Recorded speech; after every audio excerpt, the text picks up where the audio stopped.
I've titled my talk Back to the Future of Education. And if you thought there was a link between the 1980s movie series and the Year 10 program that I'm going to share with you today, you'd be absolutely correct. Essentially, what I want to share with you today is where this college has gone in its attempt to explore innovation in education. And for me, this happened when I started at this school in 2014, and I felt a call to action to look at what education looked like, what the current system looked like, and whether we were doing justice to our students.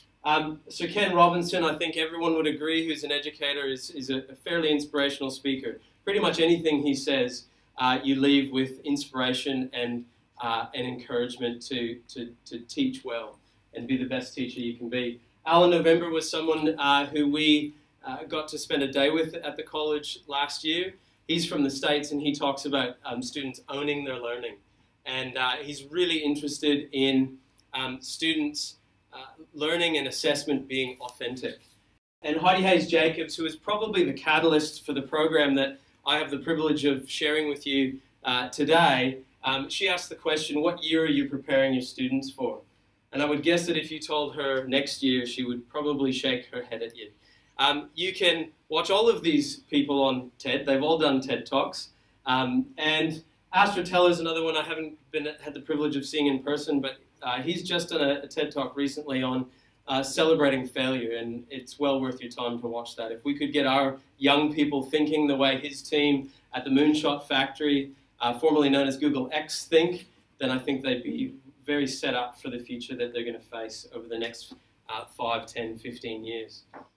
And so I spent quite a bit of time planning and putting together a proposal for what we affectionately call the DeLorean Project. I went to the boss and I said, what do you think? This is a crazy idea. Let's push all our academic subjects to 4 days a week, and let's have students spend the 5th day in a space that they might not be particularly comfortable with. Let's provide some flexible opportunities where they actually drive the learning, where students actually make the decisions around the things that they're going to learn and the things that they're essentially going to teach themselves. And the key was that we wanted to focus on 21st century skills. I think our Australian curriculum does a really good job of defining those skills in what are called the general capabilities. I would propose today that maybe our current education system and the people who write curriculum don't give those general capabilities the credence and the respect that maybe they deserve. And I think our program is evidence of how important these skills are. Our students in Year 10 spend 1 day a week, and they're being challenged to collaborate, analyze, research, design, innovate, and communicate, and most importantly, contribute to a world bigger than themselves and the immediate school community. We had to come up with a framework to talk about these skills, and so we used University of Melbourne's framework for 21st century learning. The only thing we didn't have was a name. And it was through a passing joke in the staff room at the end of 2015 where I said to a colleague that I'd asked to be on the team for this program when it was in the news that Marty McFly in the second movie of Back to the Future had traveled to 2015, I said to her, maybe we should just name it after the crazy scientist in his time machine. And she looked at me and I looked at her, and there was this exciting moment of silence, and we knew we'd actually stumbled across the name of our program, and the DeLorean Project was born. We had to come up with a way to talk about the projects and the ideas that these students would create and drive with the students themselves, so they knew that they were on track. And so we created, as a team, the DeLorean Spheres. And every project that is running in Year 10 in 2016 has to meet each of these spheres. And so this was a constant go-to framework for us in our conversations with students. Now, the thing we had to do on the first day of school, because the first day of school in 2016 just happened to be the day of the DeLorean Project on a Wednesday, we had to create a bit of a story. And we found different ways to do that, but one of the ways that we thought we could create a bit of a narrative with our students is to actually see if we could get a DeLorean. And we did. There's a guy who owns a DeLorean in our local community, and he was willing to bring it in. And it's kitted out with a flux capacitor and a hoverboard, and you'll see Emmett Brown's Einstein dog in the back seat. And it was just a great way to engage kids in this idea and start talking about the analogy of a mad scientist who, in the face of all sorts of challenges, persevered and was able to travel through time not just once but multiple times across the three-movie trilogy. As we got to the end of this first part of the program, we realized that these kids had some great ideas. And it was almost scary because as facilitators we were going, how do we make these happen? But that's part of the learning journey that we were on. To give you a quick overview, because I don't have a lot of time, so I'm trying to pack a year's worth of experience into 18 minutes. We have 90 Year 10 students in 2016 of varying abilities, interests, and passions. And let me just say, one of the main things about this program was that students were encouraged to follow their interests and passions. And what we found is that if they don't, then success is a lot harder to achieve. We have 7 passionate DeLorean project facilitators, DPFs we like to call them. They're teachers. We have 25 projects running, from social justice projects to business startups to 3 projects I can't easily categorize. And finally 6 projects that are science-focused that come from a partnership we have with the University of the Sunshine Coast. We're looking at over 200 curriculum hours in the year that we've spent on this program.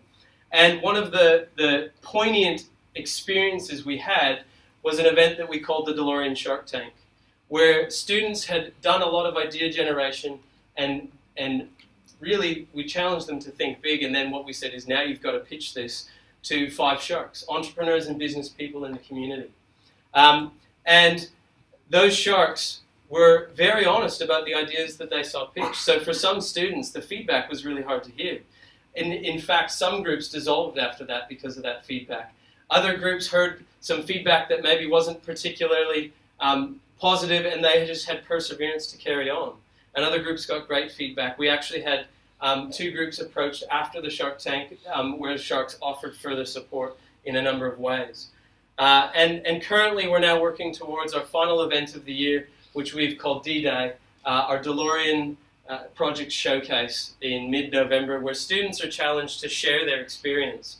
One of the things we very clearly say is it's not about the end product, it's actually about the process that these students have been through and the experiences they've had along the way that we're challenging them to share with us.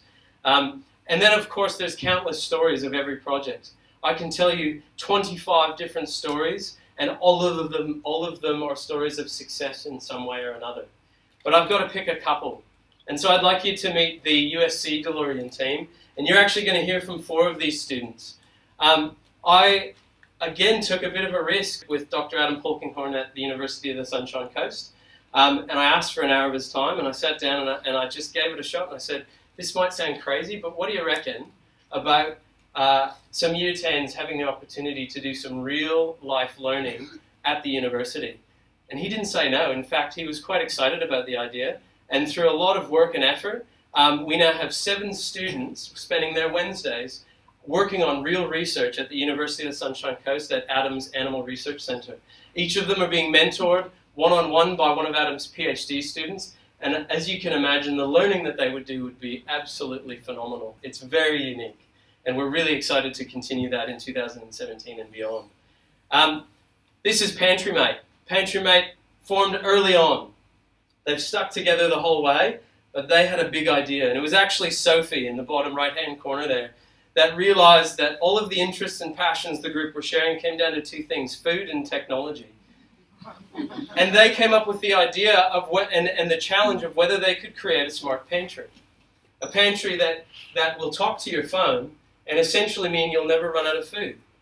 Your shopping list could be created automatically, and you'll never ask the question when you're in the shops whether you need something, because you'll know it. They've been through 2 prototypes, and I've just been told today that they've just finished their 3rd prototype. They've found funding externally for some of the cost of these prototypes, which is really exciting. And they've worked through a lot of challenge. For a long time, they didn't get anywhere. They said the hardest thing they've had to do is work as a team. And aside from that, it was just not getting anywhere and having the tenacity to continue with the idea.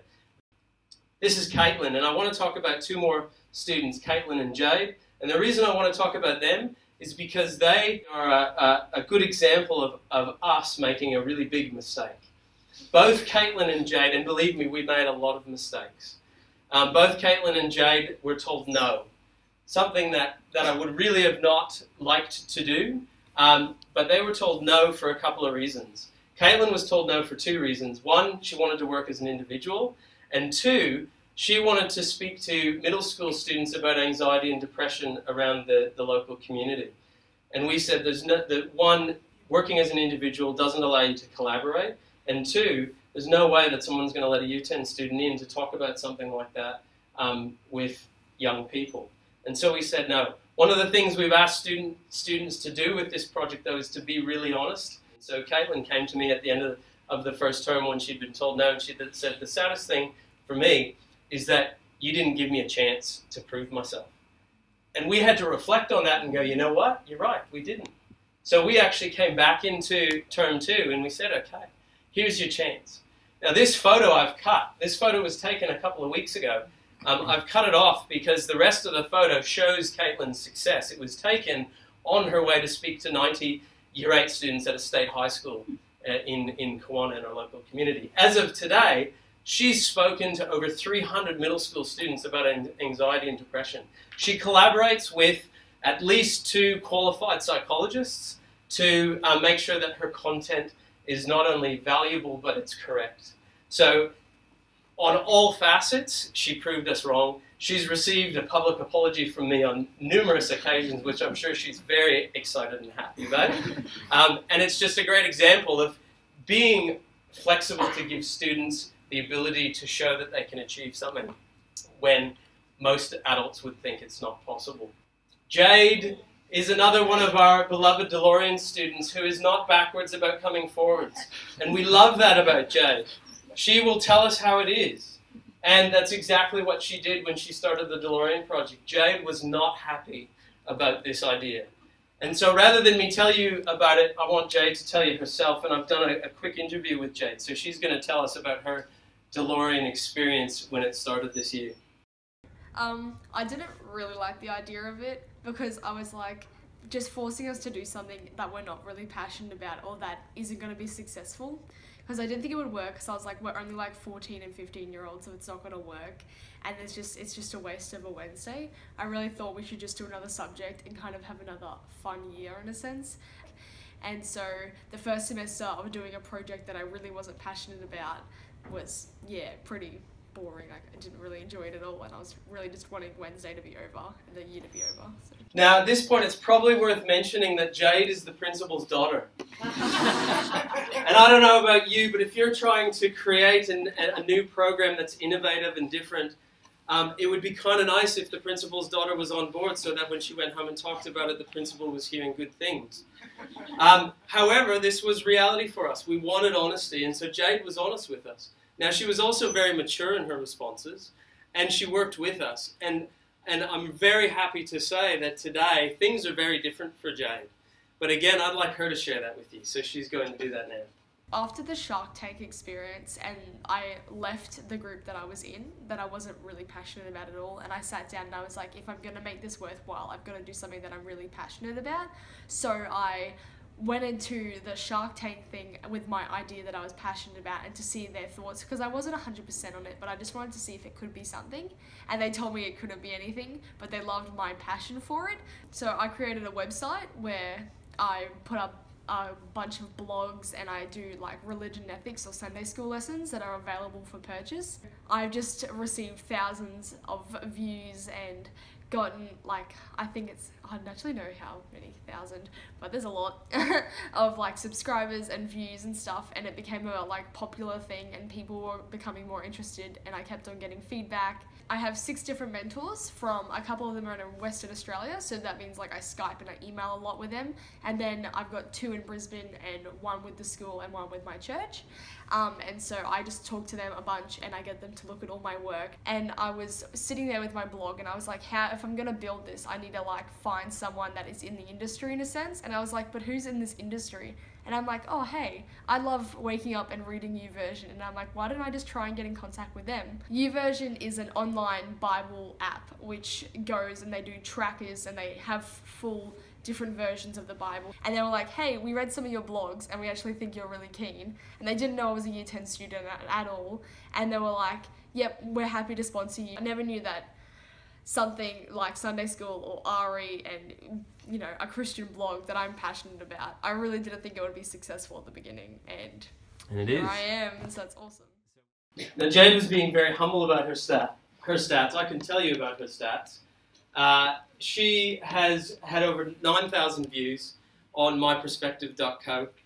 She's had 1,700 subscribers, email subscribers. She's had sponsorship, as we heard, multiple members in this nation and in America. She's being published externally, which is really exciting. One of her blogs is being published. And she's made to date about just over $450 selling educational, religious education resources, Sunday school lessons, and that's all gone to Compassion Australia, which is, the epitome of real contribution in our eyes. And interestingly enough, some of these students at a high school in the United States, Oceana High School in California, emailed her and asked if they could create some posters about her website. And so she's now getting some notoriety in a high school in California and starting to get subscribers through people promoting her work. So for us, a huge win.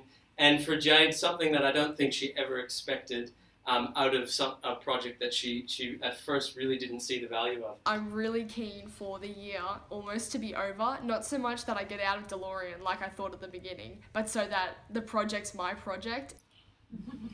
Now for us as program facilitators, that's about as good as it gets. Where students want to continue their work, not because it's a project or a program at school, but because they value it and they see value in continuing it. So Jade, thank you for letting me share your story and being honest with us, because it's made our program much more, I think, valuable in itself. Morphing educational mindsets. I can honestly say that the last 12 months for me has been the most transformative months of my almost 15-year career by far. It's taught me a lot about teaching and what I thought teaching was, and maybe what it isn't, and maybe what it should be. We've found out very clearly that students are not comfortable in this sort of context. They don't understand yet that failure is good, that risk-taking is good, and that roadblocks are good. That's been a real challenge. And so we need to start to cultivate the grit and the tenacity that's required to overcome roadblocks and endure failure, because we know that failure leads to success. I've learned that learning should be way messier than I thought it would, than I thought it needs to be. It should be adaptable and open to change. This program is the epitome of the process being far more valuable than the product. And it's taught me that teaching in a silo is just not where we should be. And so I've called it out of the silo and onto the stage. I've had the privilege of teaching in front of 6 other passionate staff members at the college. And my strengths I'm able to use, but when my weaknesses are apparent, and there are many, my colleagues stand up and take over, and we're able to partner and teach on a whole new level that traditionally we just don't do. So to me, this should happen more often as it can. It's okay not to know the answers. I don't know most of the answers to most of the questions that these students ask. So it's the idea that the teacher is the font of all knowledge is absolutely untrue in my opinion. And the most exciting thing for me is that those general capabilities, those 21st century skills, it's shown us how important they are. And what's exciting is that, based on our experience in the DeLorean project, is that we're now exploring what we're doing in traditional subjects, in our other curriculum, to, I guess, leverage these skills and make ourselves relevant to the students that we're going to be teaching. I want to finish with a quote from Winston Churchill. I admire and respect those speakers that I talked about at the beginning of my presentation. I think they're amazing people who inspire a whole lot of teachers and professionals around the world. But sometimes you leave a speaker like that and you don't necessarily get the practical tools to do anything about that inspiration. And so I guess my encouragement in talking to you today is that we should be sharing these stories. that we should be willing to take risks, especially if we're educators in positions of leadership. I think we owe it to our students and to preparing them for the future to take those risks and be open to changing the way that we do education. I don't think anyone would disagree that Winston Churchill got things done. He said, well done is better than well said. I encourage people to be well-doers once they've heard the well-sayers. Thank you.